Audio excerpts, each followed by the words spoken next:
Thank you, everyone. Thank you, everyone, for coming and for being here on this day of our ACU conference.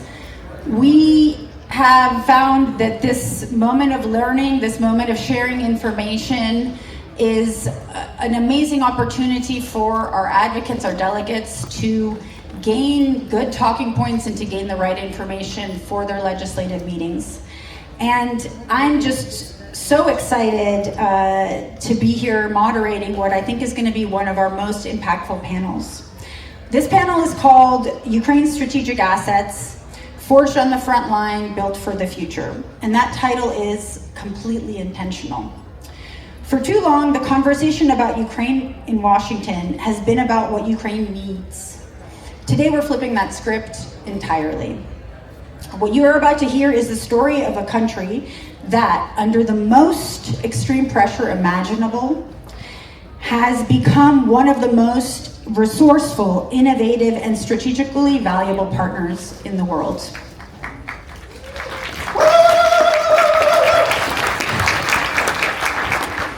We're going to cover a lot of ground today. Ukraine's drone and technology ecosystem, the extraordinary power of Ukrainian civil society, military resilience, and critical minerals, and the asset of Ukrainian investment and the environment they're creating. By the time you leave this room, you'll have the facts, the stories, and the framing to make Ukraine's case clearly and confidently. Whether it's in a conversation tonight, in a meeting on Tuesday, or anywhere else you find yourself in the US. Let's get to it. So I'm going to introduce our panelists. The first panelist is Valerii Iakovenko. He's the founder of DroneUA, one of Ukraine's leading drone technology companies. Valerii represents a new generation of Ukrainian entrepreneurs who are not waiting for the war to end to build its future. His work spans defense technology, agricultural innovation, and the kind of rapid cycle manufacturing that has made Ukraine's drone ecosystem the envy of military planners worldwide. Welcome, Valerii.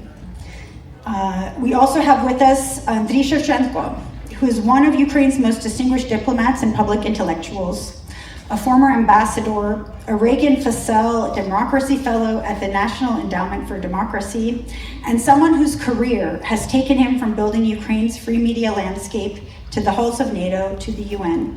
His theme today, from soft power to Iron Shield, tells you everything about the arc of his extraordinary journey. Andriy, we are honored to have you.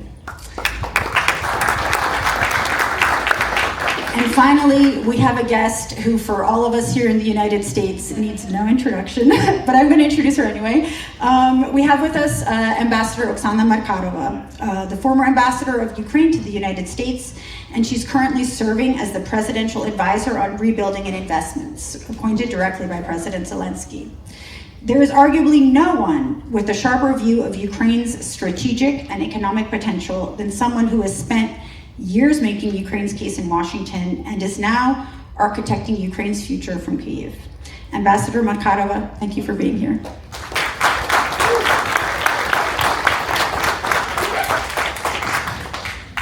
I'm going to start with Valerii because I know everybody's very interested in drones right now. It's certainly a conversation that comes up as a lot. Valerii, we'll start with you. Before we dive in, I want to, if you could share a little bit about your journey, how you've gotten into this space, and how your work has evolved since the start of the full-scale invasion. Thank you very much. First of all, I'd like to emphasize the fact that I'm a doctor. I'm a surgeon. I have obtained my medical degree back then, and I have switched my profession to become an engineer. And I believe this is one of the examples of Ukrainian innovations, because in Ukraine we are shifting professions quite fast. And for being able to become an engineer, we prove the world that sometimes it is enough just a few weeks. But as a result, you have an impact, you can do something. We have established a company, a business, 13 years ago. And from the beginning, it was before the war started. From the beginning, we were looking into opportunity to make robotics, or that time drones only, as an efficient tool for other businesses. So we were investing in agriculture business, and we were investing in the energy sector, etc. Of course, in different kind of non-military security segment as well. However, we were evolving all the time and we were growing, and as a team we started to, in general, talk about robotics, how robotics should affect other businesses, other industries. And we were able to create a definitely nice approach to boost Ukrainian agriculture sector. This is one of the my preferable. Like I love agriculture, and drones before full-scale invasion were like conquering Ukrainian skies more than ever anywhere in the world. And definitely this one of the milestones. When the full-scale invasion happened, of course we started to do everything what Ukrainians are doing. We do all the things that all Ukrainian companies are trying to achieve nowadays. We defend our country, and we just gave it as an example. But this is not an exclusion. We are like everybody else. Like we do what we must. Several days ago, we had a strategic session of our team just to understand who we are. And if in the beginning we were thinking about efficiency of other businesses, about some kind of return of investments in terms of added values, etc. Right now we understood that the modern world actually is in need of another word. It's about safety, it's about security. And it does exist not only in the defense sector. We can talk about this in agriculture, we can talk about this in energy.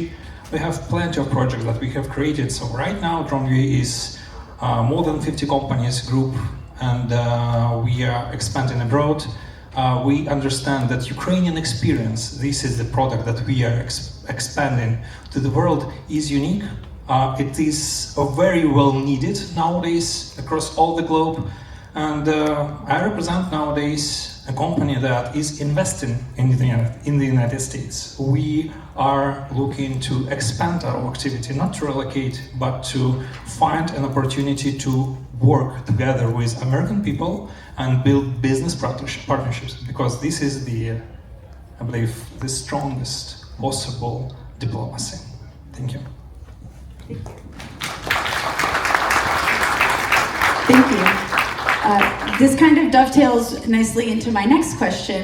When I originally was talking to you about drones, I wanted to, in this moment, this is especially now people are interested in finding out what Ukraine has done in the drone space. But you, with our conversation, said focusing too much on drones misses the point.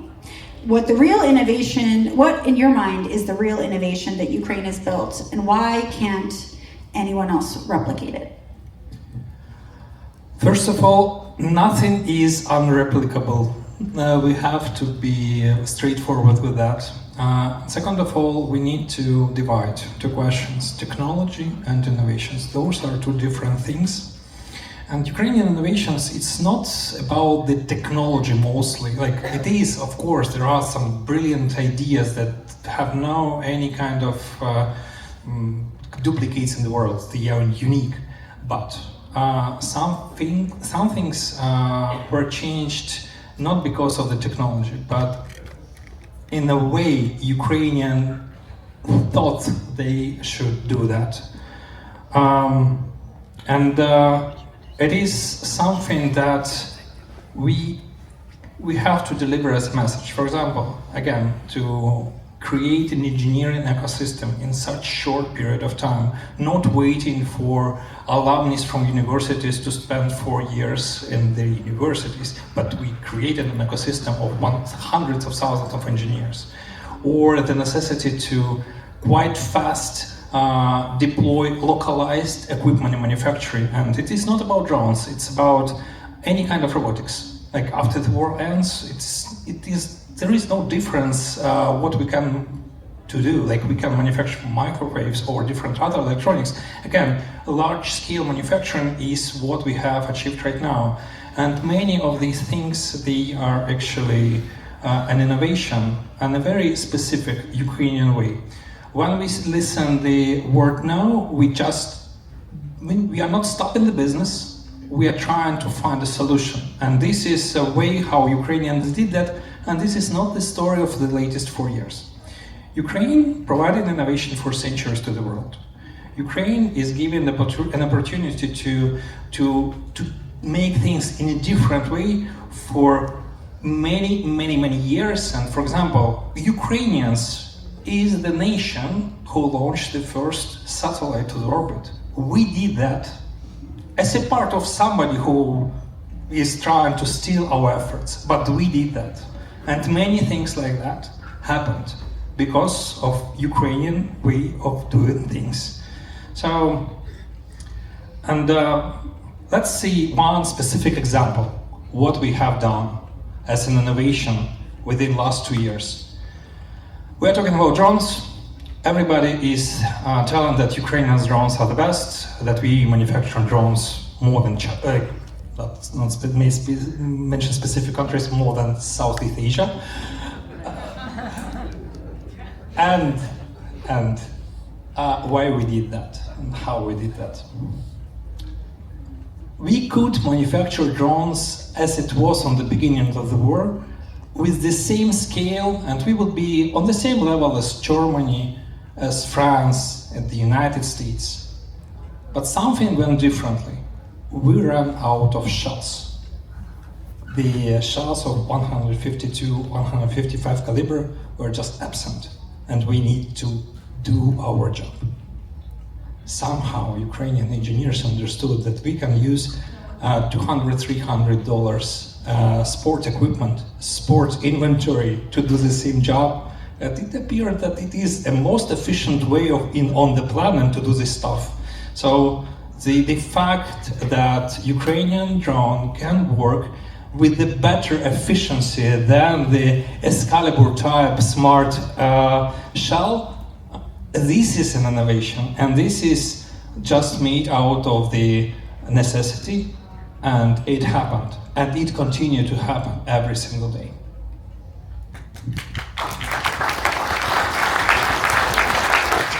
I want to circle back to something that you brought up in our conversation that I think it's really important for the people in this room to hear. That you said Ukraine right now is the only country in Europe that can manufacture components entirely within its borders. I'm not talking about the Europe, I'm talking about allied world. It's a little bit broader. Like, my position is that within the latest 2-3 years, we managed to change our businesses from 100% dependency on the import of the critical components to the localization of every single possible component used in modern robotics within the borders of our country. It is remarkable. This is something that we should sell as a product, localization in the Ukrainian way in 2 years, mission impossible that Ukrainian made.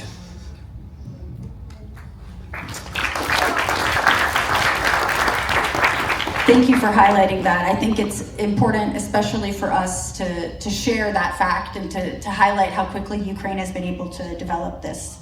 Vitaly, I was wondering, could you give us some numbers that put, Valerii, sorry. Could you give us some numbers about what put this into perspective? The speed of development, the cost of development, how does that compare to our NATO allies?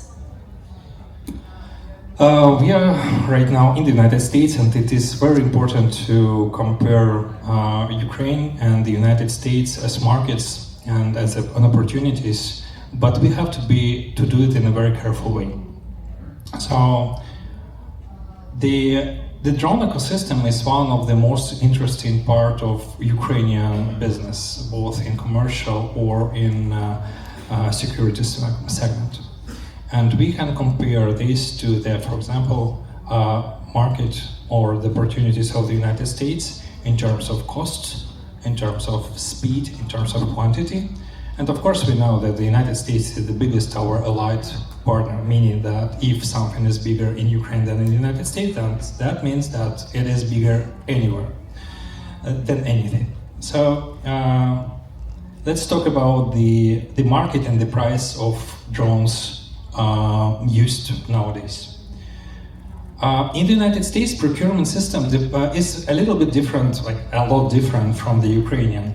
meaning that when we talk about expenses on drone technologies in the United States, we need to count and understand that the United States government chooses the supplier not only by the equipment, but also by the ecosystem that it helps to create. So trainings, additional kind of software possibilities, additional equipment or server capacities to maintain the data safely within the government officials, entities, etc. This is something that costs a lot.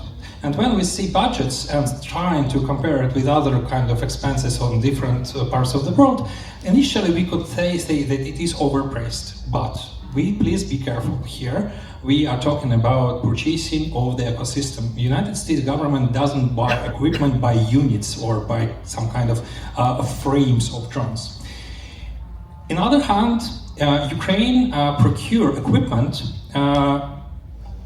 by smallest possible parts, for example, by expandable frames. And this brings to an attention to the table that we have an opportunity to buy equipment for $250, $300, $400 from the market as a government, and this is a result of public, really transparent procurements with all documents, strat, etc. This is a Ukrainian equipment built out of Ukrainian parts, bought in millions.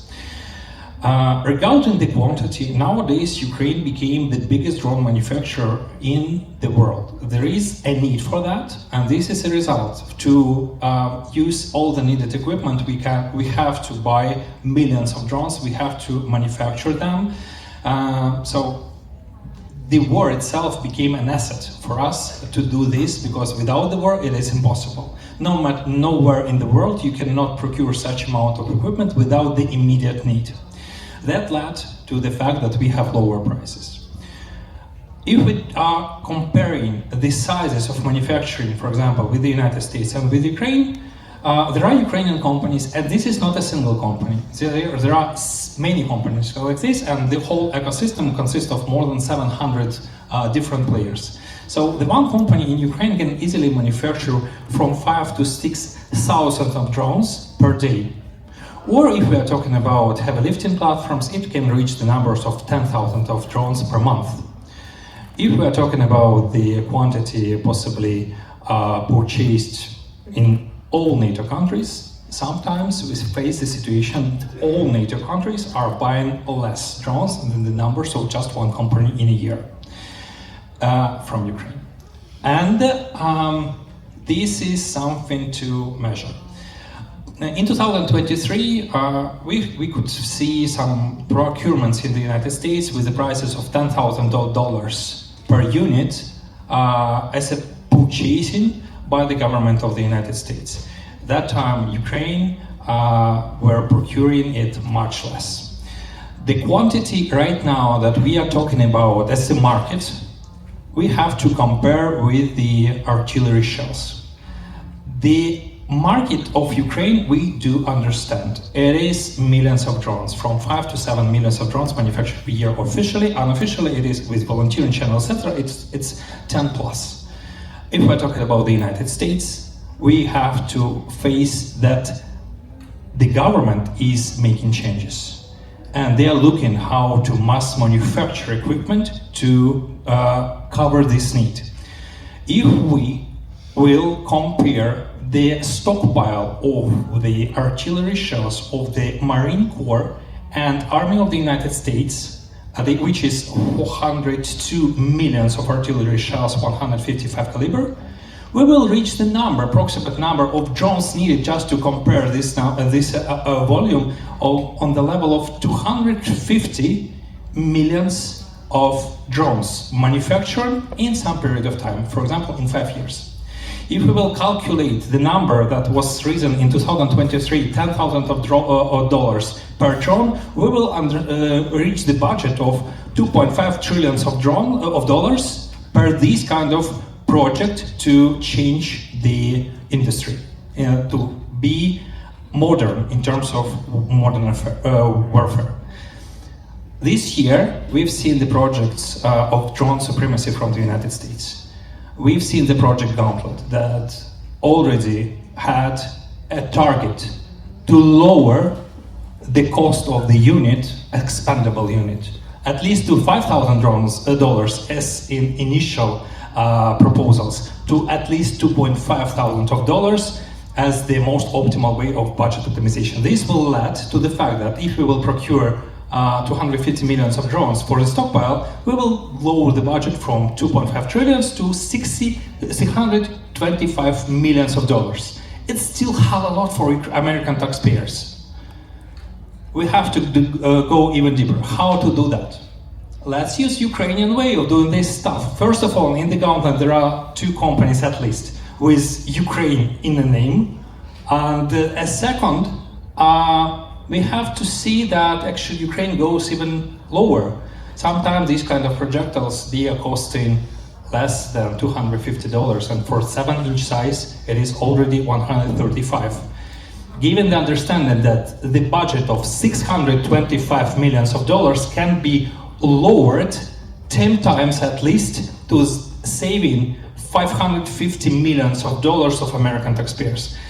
These are exact mathematics, exact calculation of the worth possibility of collaborating, working with Ukraine. Working with Ukraine gives an opportunity for America to become the larger manufacturer of the drones in the world, having the best technologies and make them affordable cost-wise for American taxpayer. And if America wants to continue with this strategy, being the biggest, strongest, largest, in all possible senses, like financial, etc., we have to work with the one who is actually making drones more than Southeast Asia, which is Ukraine. So the collaboration, the partnership with Ukraine is the need in both ways, for the United States and for Ukraine.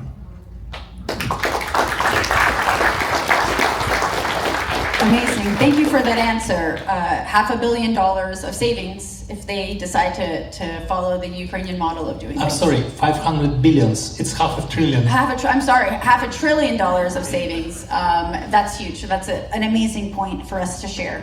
I want to move now to Ambassador Andriy Shevchenko. Andriy, your career has taken you from Ukrainian diplomacy and media to the National Endowment for Democracy, and now Ukrainian World Congress, to the front lines of Ukraine's security operation. You yourself are doing a presentation coming up talking about Ukraine civil society from soft power to iron shield. Tell us a little bit about your arc and what brought you here today to us to the Ukraine Action Summit. Thank you. Can I have a very brief comment on what we Sure, just of discussed? course, yes. I think it's very important to understand that on top of what Vitaly just said, we're not just a factory of Valerii, we're not just a factory we're not just a cheap drone factory. It's the experience that we have which makes us number one in the world. It's this very short, recurring cycle of research, battlefield trial, and improvement that makes us number one, and that's very important. So when we tell about this, I think let's present the whole story to make it a really winning argument for Ukraine. On me, first of all, those of you who came to see Andriy Shevchenko, the football player, I'm very sorry for disappointment. But I would say that my trajectory has been trickier and even more fun than that, and I see across the room that it has crossed with many of yours. I know Oksana back from our days in Kyiv-Mohyla Academy, and I can only tell you how proud the Kyiv-Mohyla family is for this excellent job that Oksana has been doing here on this soil. Let's have a round of applause. But no matter what I did, was it Channel 5 in Kyiv, or was it Voice of America, or was it ambassadorship, or my parliamentarian work, it was always about trying to live a meaningful life and to help Ukraine succeed. And I think that should resonate across this room very well. Today I have the best job in the world. I work with the Ukrainian World Congress. It's 132 organizations in 52 countries, and we speak on behalf of the global Ukrainian community.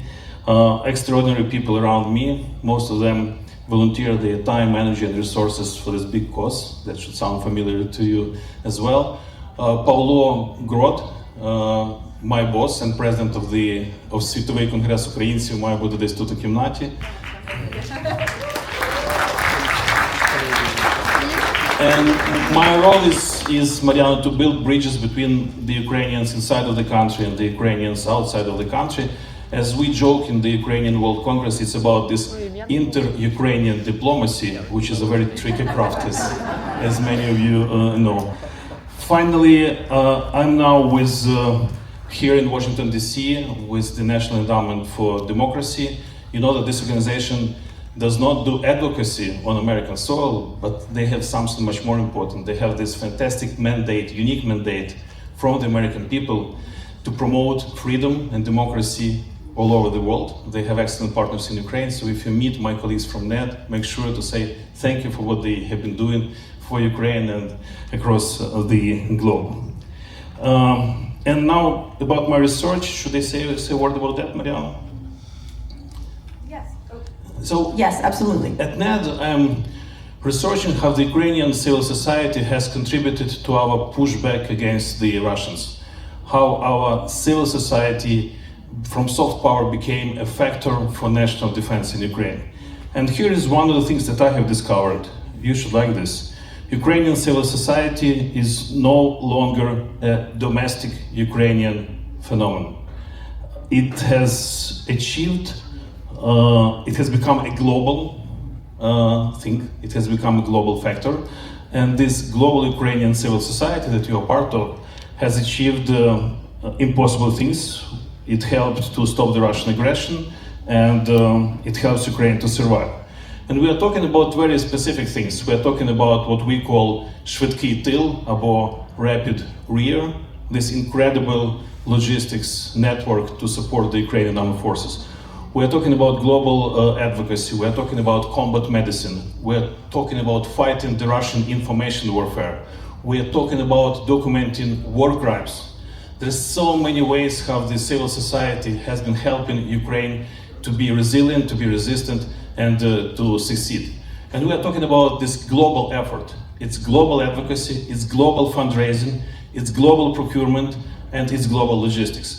I have been part of the effort to bring a helicopter from Vancouver to Kyiv.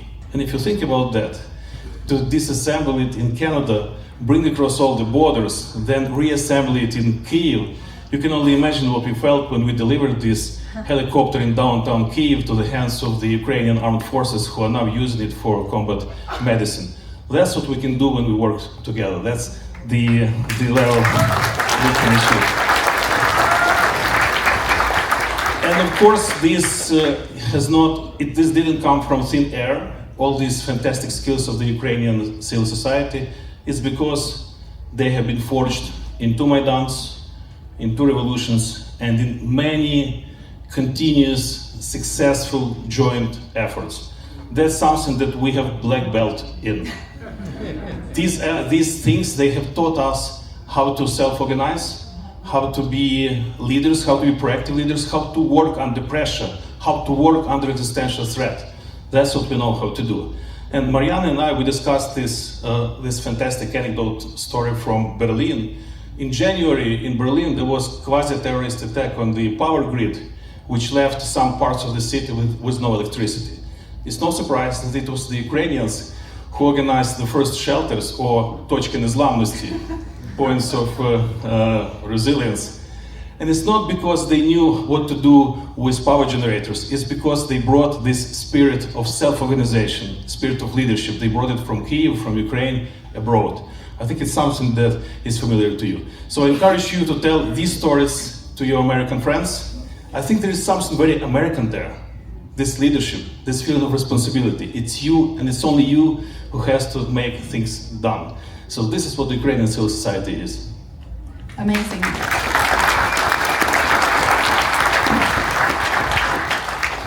The fact that you guys got a helicopter from Vancouver to Kyiv is an incredible feat. It wasn't just us, it was a coalition of Ukrainian organizations and our friends who by recent time had nothing to do with Ukraine. That's what we can do when we pull the forces together. I want to pivot a little bit because we quite often, when we take meetings, legislative meetings and conversations, I think there is a narrative in some Washington circles that Ukraine cannot win this war's already lost, we need to kind of pull up our boots and get ready to negotiate. When we spoke together, you said, Ukraine's military has never felt more confident. What are the facts and what is driving, in your opinion, this confidence? Well, it's the facts and it's the accomplishments that we can actually see. And just let's think about the Russian offense strategy. Historically, traditionally, it was mostly about land assaults. In the very first year of the big war, we have stripped Russia of 50% of their land assault capabilities. Again, 50% of their land assault capabilities in the first year. So if you live in Germany or if you live in Poland, you understand that without firing a single shot, without losing a single soldier, you're actually 50% safer from a possible land assault operation against your nation. Think about the Black Sea Fleet, which cannot operate and which has lost its strategic importance not just in the Black Sea, but across the Mediterranean Sea. So those are all facts, and under our pressure, we have changed the nature of this war. Things that we have just discussed about the drones, about this phenomenon of the kill zone or gray zone, that's a new war, that's a different war. It's the war which is very uncomfortable for Russia. That's not the war that Russia would like to fight. So we are fighting this war in many ways on our rules, on our terms, on our grounds. And I think we shouldn't be tired in explaining how this works to our friends and to whoever we talk. But now going back to our soldiers, if you think about the Ukrainian warrior, I would say he's exhausted, he's tired, he's angry, or she is angry at many people, at his countrymen or her countrymen, at the world, at America, at many other allies. He or she is very disappointed in many things, but he or she is probably most confident from 2022. Because we are doing this in many ways on our term. We understand how to fight this war, and this is another reason why we should explain to everyone. We can beat Russia on the battlefield. We can win over Russia on the battlefield. And with the help of our friends, of our allies, this is absolutely possible and doable. Finally, I want to touch upon something that I know a lot of people have heard about and are interested in, but maybe don't have the full information about. Let's move to something that's front and center in Washington right now, which is Ukraine's critical minerals. What is Ukraine actually sitting on? And why does it matter strategically, both to Europe and to the United States? Just a couple of facts. Ukraine holds the largest reserves in Europe of titanium, graphite, manganese, uranium, and also there are quite impressive resources of lithium, beryllium, nickel. What does that mean in practice? Let's talk about titanium, 8.4 million tons, and that's very conservative assessment based on the Soviet methodology. It's very critical for aerospace, medicine, for advanced manufacturing. It's very practical things. And it's not just Ukraine, and it's not just the US who understand the importance of this. Europe has passed, the European Union has passed Critical Raw Materials Act. It aims to reduce dependence on China by 2030. And honestly, I can see only one nation which can realistically help the European Union to meet that goal. That is Ukraine. So it's very important that people in Washington DC, people across America also understand the importance of these assets. Ukraine will have natural partners to work in this direction, and I think it's really important that it's viewed as partnership. I think the Ukrainian government and the Ukrainian negotiators made extraordinary job negotiating the deal with the United States of America. And in the presence of Oksana, I won't tell more about that. I think we have come to a good deal, which creates very positive grounds for future cooperation. And let's build on that.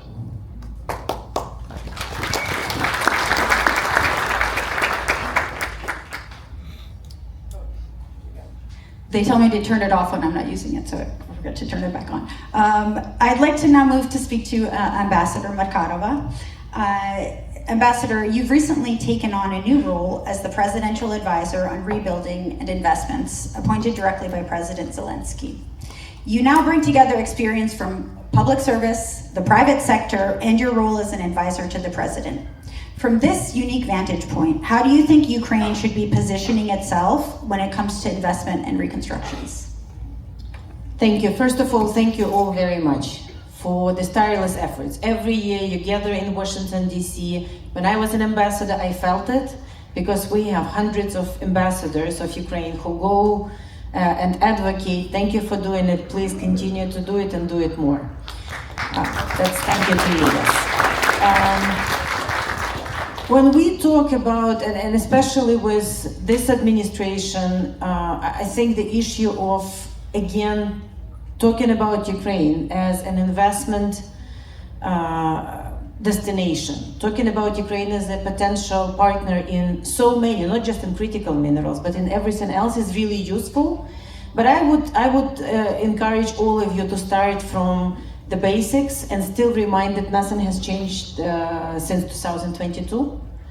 It's still an unprovoked aggression. It's still a major breach of sovereignty, territorial integrity, everything that we still all believe should be the guiding principles of the international law.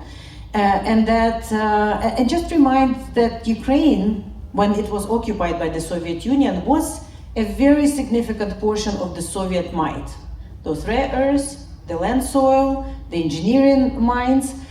When Russia occupies it and owns it, it uses it not just to kill Ukrainians, it uses all of that to attack everyone else. So the whole world actually benefits when Ukraine is what we Ukrainians want to be, free, sovereign, European, Ukrainian, and then all of that, from drones to, again, feeding 400 million people outside of Ukraine, even during the war. And everything else that we can do works to the benefit of Ukrainians, Europeans, Americans, and everyone else. So Ukraine matters because Ukraine holds so many answers to global challenges. And that, I think, is worth reminding even before we go into some details of today, because it didn't change. And we can still win this war. And by winning this war, we will help the world, the civilized world, to win this war. But talking about investment potential, I mean, Ukraine has always been a country of unrealized investment potential. This is something that Andriy and everyone who worked in Ukraine since the 90s, we all remember this, many presentations, you know, located strategically on the crossroads of Europe and Asia, black soil, 98% literacy rate. This is all true. Ukraine still has the potential to double, triple, and in some areas, increase times the productivity in our sectors. Many of our sectors, from agriculture to engineering to, again, now defense tech, which is one of the leading, to other more, boring and not very innovative on the one hand, but very innovative the way we Ukrainians do them to show. And on top of that, just to finish the answer to the first question, let's keep reminding everyone, the world is a much less safe place today. In 2022, everyone watched TV and everyone was like, oh, Ukraine, will it stand for 2 days, 2 weeks? Remember all the speculations, which of course we Ukrainians knew. We will stand because this is our land, this is what we defend, and for the first time in 400 years we had the chance not to be occupied by the same enemy. But right now the perspective should be different. The world is less safe. There are challenges in other parts of the world. It's not just Russia, it's all of their allies in this new axis of evil, Iran, North Korea, China, who are challenging, using this opportunity to challenge the existing world order. Ukrainians are the only ones who have shown resilience after 4 years of full-fledged war. Our businesses move, our businesses continue to produce, our banks did not skip a day in their operations.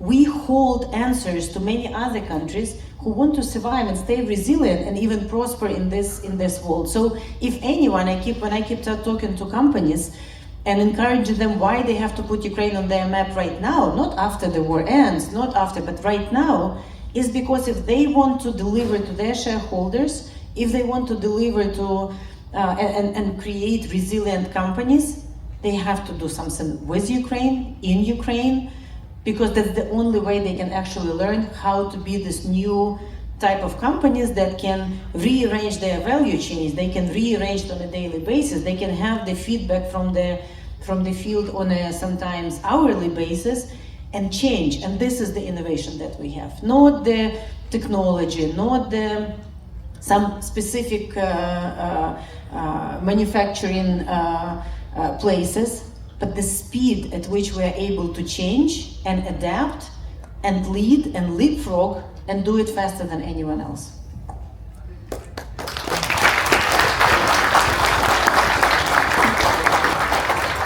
This actually dovetails into my next question, which is based, we've seen how quickly Ukraine has been able to rebuild and the reconstruction that's happening even now.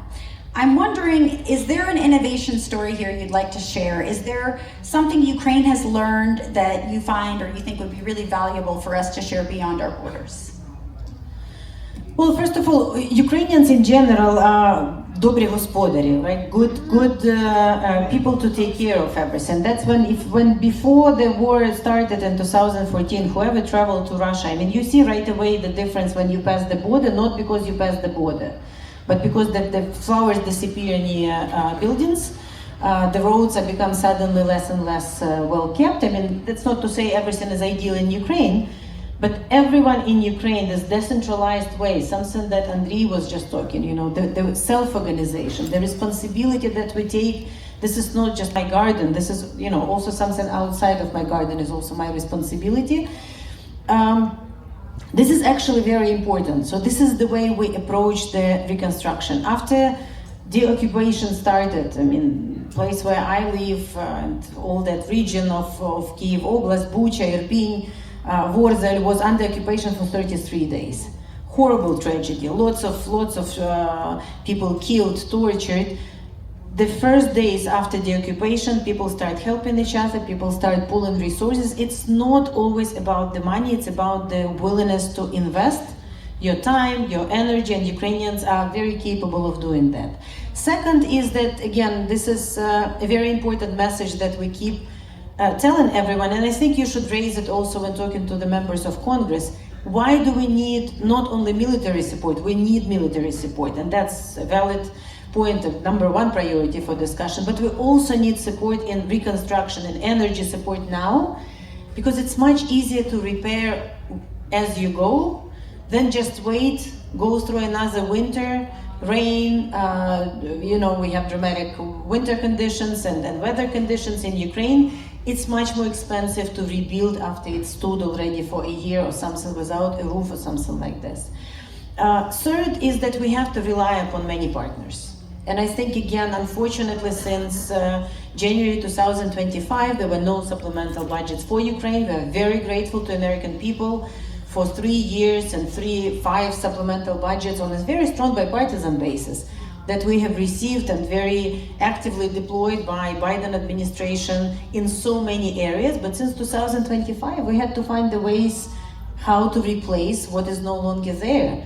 The budget support, direct budget support, which is still very important. We still have to sustain the effort, not just on the front. We have to sustain it in the rear, which is again very important. The reason why Russia was not able to take over us, because they are not just fighting with our armed forces.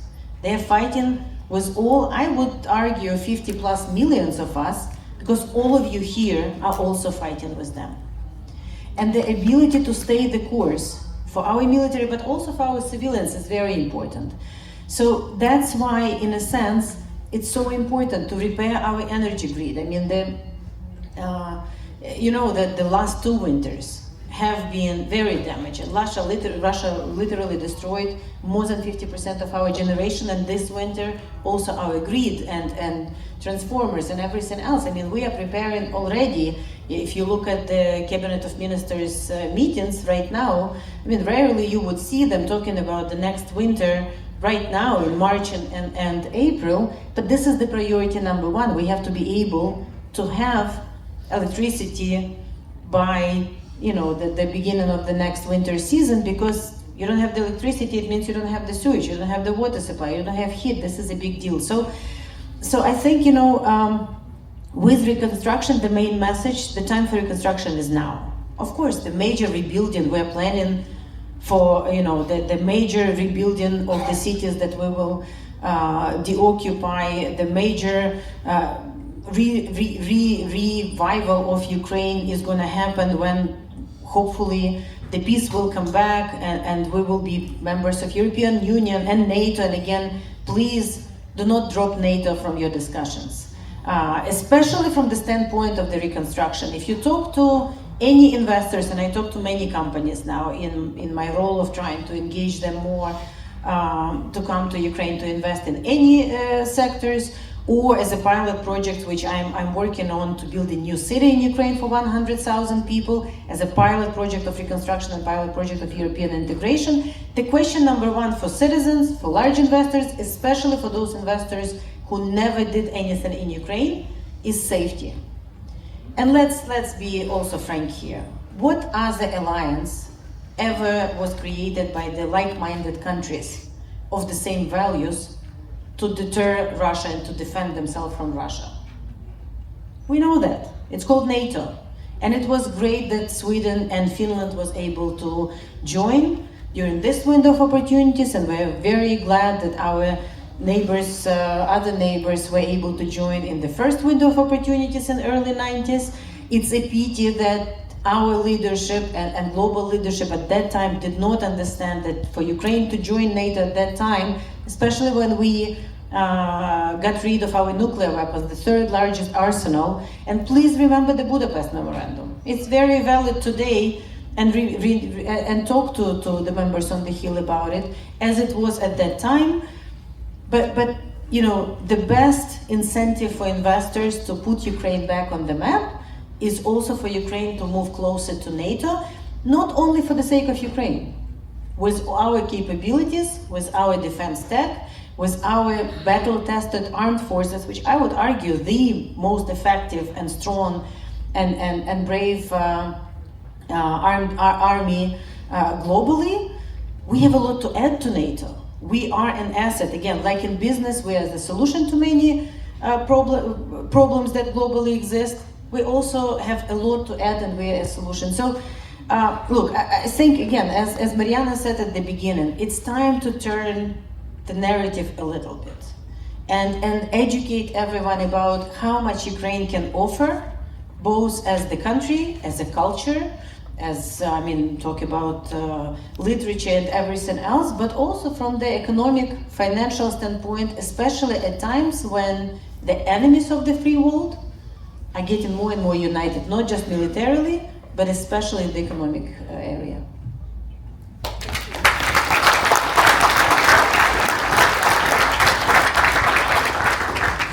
Before we open to questions from the room, and again, if anyone has any questions, we have this QR code here. You can scan and put your questions into our form. We'll also probably do one in-person question. However, I want to first go to a lightning round to our panelists. I'll ask everyone one question, then I ask, could just pass the mic down and tell us what you think your answers, and this, I think, will give some of us kind of the one-liners we might need for our meetings.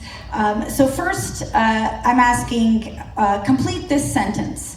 The single biggest misconception about Ukraine in Washington right now is?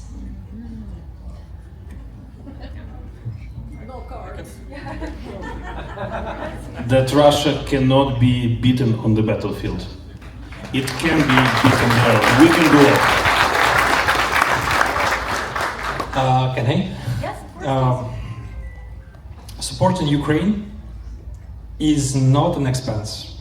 It is an investment.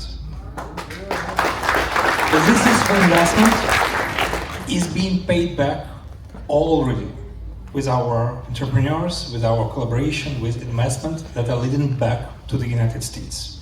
And this is a way to get access to the experience that Ukraine has in all the spheres. So investing in Ukraine is crucial to build this business partnership. And this has to be mentioned with all congressional or meetings with representatives or with senators, etc. It is business-wise smart to invest in Ukraine right now. I agree with everything that was said, but I would add the biggest misconception is that Ukraine is just a victim of this aggression that needs to be helped for the sake of Ukraine. While we talked about many resources that Ukraine has, but our most precious resource and asset is our people. And investing in Ukrainian people, helping Ukrainian people is not just a charity or a good thing to do, or not just a moral thing to do, although it is a moral thing to do when aggression happens in such a brutal and unprovoked way. But it's actually an investment into a force and into a future, one of the future European leaders, because Ukraine has all the potential to become at least a regional strong leader in Ukraine, which then will be a very trusted, values-based partner for any country that stands with us today. I have one more rapid-fire question. What gives you hope right now, thinking about Ukraine? Well, that's easy. Ukrainian people. It's that's the easy one because that's the alpha and omega of everything we do in Ukraine. That now I spend more time in Kyiv, and Andriy was just said, all people in Ukraine, they're tired, they're exhausted.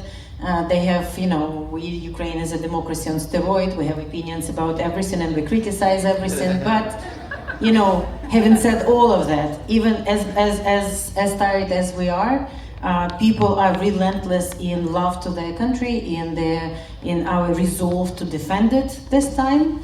And every time I'm disappointed or I feel that just talk to Ukrainians from your neighbors or to your partners or to people in business or to people, and then you have this inspiration. So I think this is our secret power, which will ultimately, will be the main element of when we will be writing books, why we won this war, and I'm sure we will win it.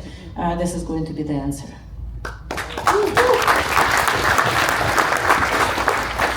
Can I have another one question? Once more? Yeah, so what gives you hope?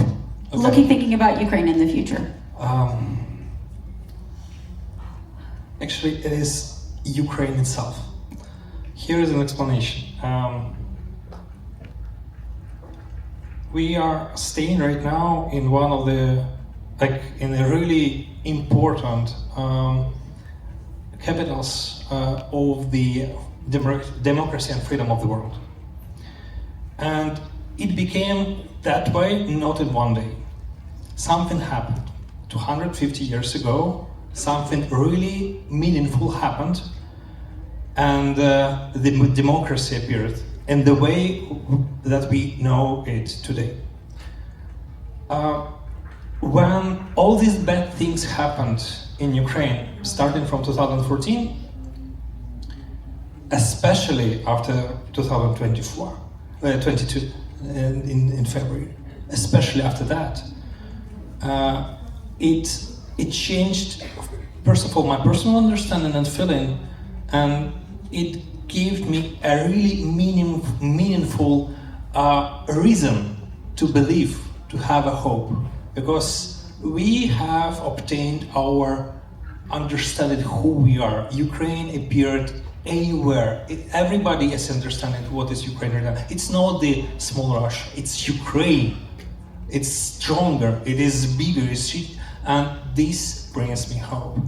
We are fighting for it. We are losing our blood, our sweat, we are defending it. But this is our home, and only under very difficult pressure, you are really starting to value something really important. So it starts even with the language. Many of us are speaking Ukrainian right now, even if we, including me, were speaking another way. So this brings me hope, how we change and how we react to these crazy, difficult times.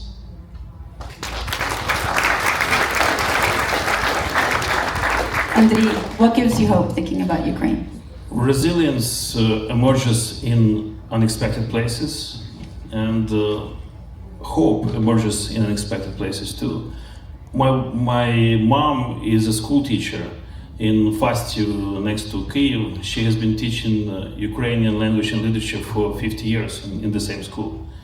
So every time when she tells me about her day, when she went to her school and she had her classes with the kids under the blackouts, under the air raids, that gives me hope.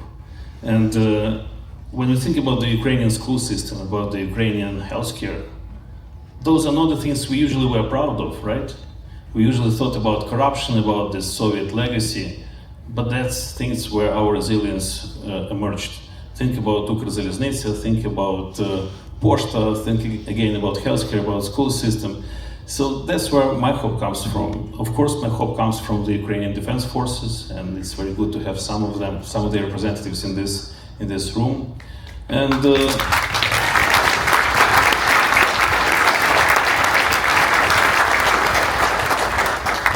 and it's our children.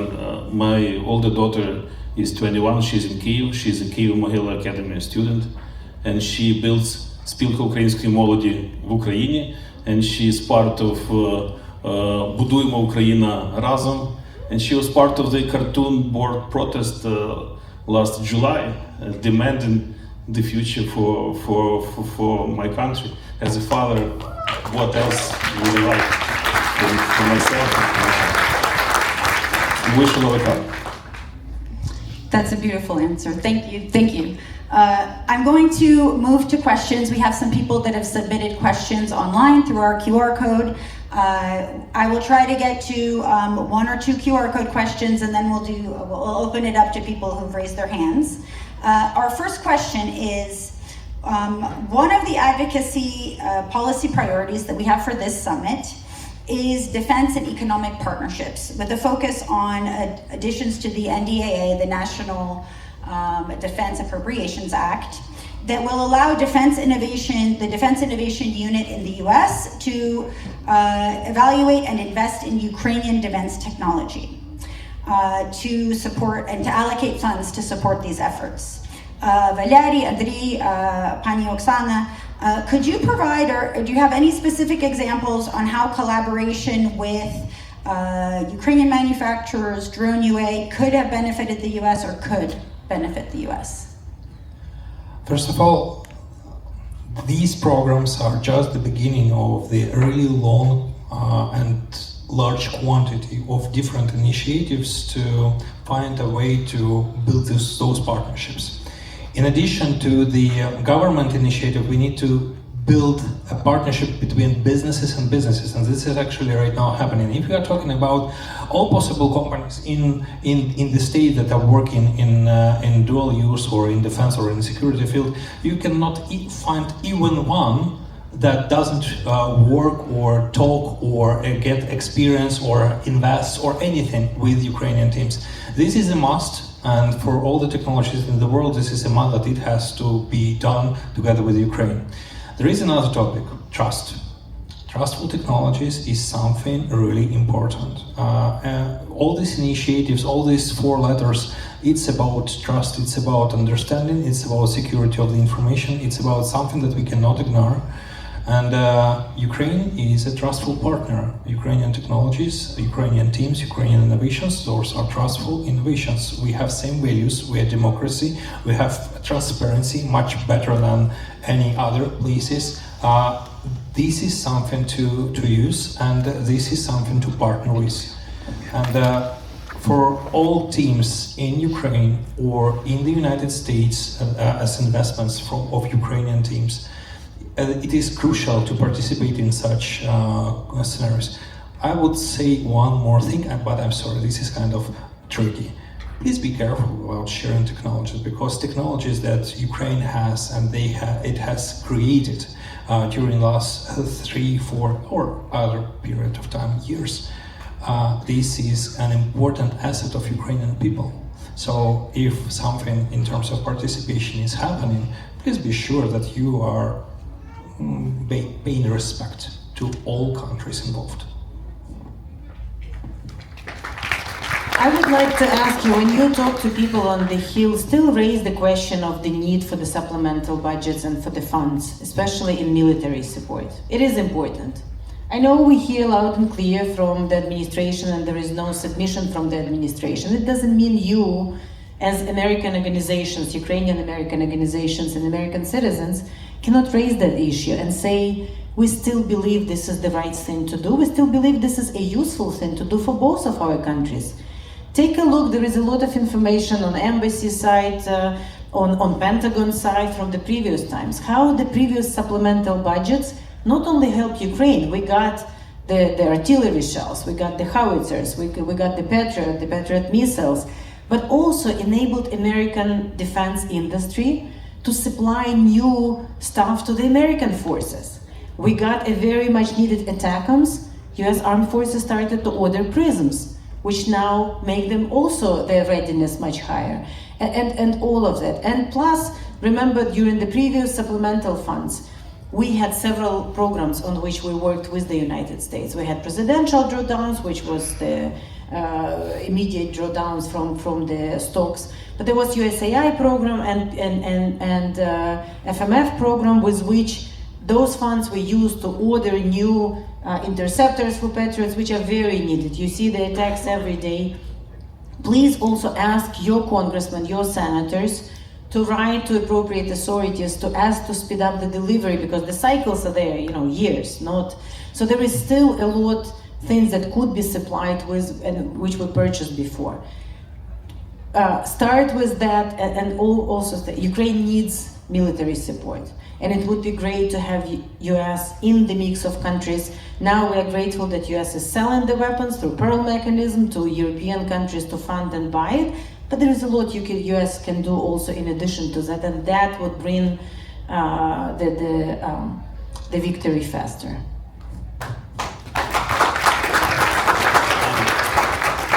I also feel we should be very factual when it comes to drones and innovations, and it's easy to do in the case of Ukraine. Tell your friends or interlocutors about this incredible story when a small team from Ukraine was invited to a NATO drill in one of the Baltic nations, when 12 or 13 Ukrainian FPV pilots destroyed 2 NATO battalions in this friendly exercise. And I think that tells you something about the new war. Tell about 3 new European unicorns which became successful because of their military cooperation with Ukraine. Tell about these 6 memos which were signed by Ukrainian and German companies during the last visit of President Zelensky to Berlin. I think we should encourage our best friends like America not to fall behind.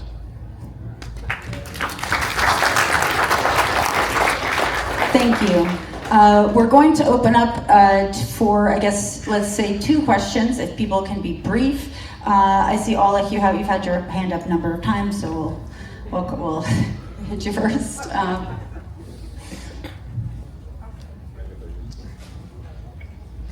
Oleg Kutsuba, Harvard University Ukrainian Research Institute. Thank you so much for a wonderful presentation, and thank you to everyone for coming. I think it's a very important conversation to have, and I want to kind of turn it around a little bit and argue that Ukrainian history and Ukrainian culture is just as much about this very experience that you are talking about, of surviving, of being resilient, of fighting. And we have 300 or 400 years of that experience with Russia alone, right? And with other empires before that. And so that experience is very important. It's expressed in our history, in our culture, right? In our poetry, in our songs, in our novels, and so on. Something that is less tangible than drones, say. But that experience was dismissed during the Budapest Memorandum. As some of you may have read in Yuri Kostenko's book, Ukraine's Nuclear Disarmament, the United States worked together with Russia to take away from Ukraine the nuclear weapons. So my question is, why Ukrainian businesses, global businesses, including American businesses that work in Ukraine, are not massively investing in educating America and the world about Ukrainian history and culture? If we're talking here about democratic traditions, for example. No one in America knows about Philip Orlik and his, draft of a constitution. No one knows about many, many other examples of how Ukraine knew and worked to self-organize, to create structures that are pre-democratic in their essence. All of this could have created bridges between, for example, America and Ukraine and elicit more support. So why are Ukrainian and international businesses not massively investing in educating Americans and the rest of the world about Ukrainian history and culture, and how can we jointly change them? And that also could be directed to all of us here. How can we think about changing that for the long term? I feel Oksana has an answer. I'll just say that I share the feeling that the Ukrainians have this black belt in preserving identity. That's very important under very, very difficult circumstances. We have black belt in resistance, resilience, and survival. I would also say something which I heard again from Ambassador Markarova. We have a black belt in adaptation. I would argue that Ukraine today leads free world's adaptation to the new context that we are witnessing. And it's a very uncomfortable context, and I think we should be very proud that actually Ukraine has been showing the way, has been leading this process of very painful adaptation to the new circumstances. This is the subject on which I can do the whole new panel. I completely agree with you. First of all, you probably had hiccups on Friday because the IMF World Bank Week at Ukraine House, the Innovation Days, focus on investments. We actually finished with a discussion of Valerii Iakovenko and Mark Andreychik and presented the new books and mentioned your name a couple of times there. But I think this is key. We have to do it more about history and literature and culture and paintings. We do it in Ukraine House in Washington, D.C. literally on a bi-weekly basis. We present how Ukrainian culture not only is a unique and authentic culture, but also very much a typical European or global culture, which is much bigger, frankly, than Russian. I'm not saying it just to, because I'm Ukrainian, but because so much was hidden and not taught.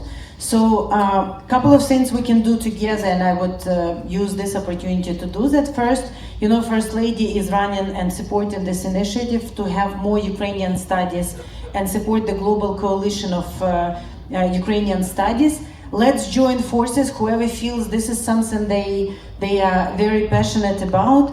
Let's go to American universities here and let's try to have chairs. We're working to have one in Georgetown University right now. Takes a lot of money, takes a lot of efforts, takes a lot of human resources first and foremost, but can be done. Now, why Ukrainian companies are not at the far front, although some are, in doing that, because Ukrainian companies back home spend every hryvnia and they can on drones, on military support, on supporting the armed forces. That is very understandable, but there are many companies here that they can support it. So let's put it on focus, let's emphasize on it, let's get other partners to do it, but most importantly, let's also join forces and do it more. That's, I cannot agree more. Amazing. So unfortunately, we are at 4 p.m. And we have to turn over the room. I want to thank everybody here. If anyone has any questions that they're very pressing, please scan the QR code. We are going to collate these and email back the answers to you. So it's not the end of engagement.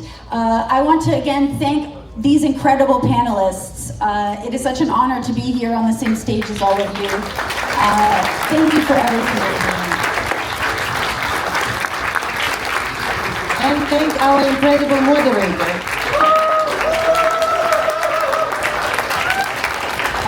We have time for a reset. Our delegation leaders retreat will start at 4:30. Our networking and organization spotlight will be at 5. We are here until I think 9 p.m. to network, to connect, and to build community. Thank you, everybody.